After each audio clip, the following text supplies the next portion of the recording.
Okay, this is a short video of a replacement of a Intel motherboard, Dell. This is the Dell casing, as you can see. I ordered this board online and I got it today, so I'm going to put it together and keep you up to date on it.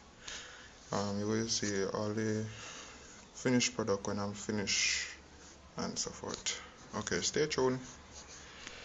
Okay, the motherboard has now installed into the shell of the computer, of the laptop, sorry, and now we're going to actually test it.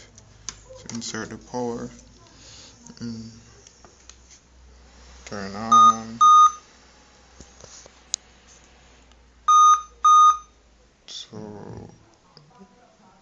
those beeps sound like it's going to be on memory, so we're going to change the memory and try it yet one more time again.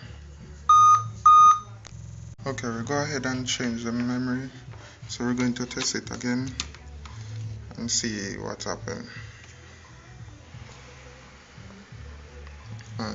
Voila. So this is the testing of the new motherboard.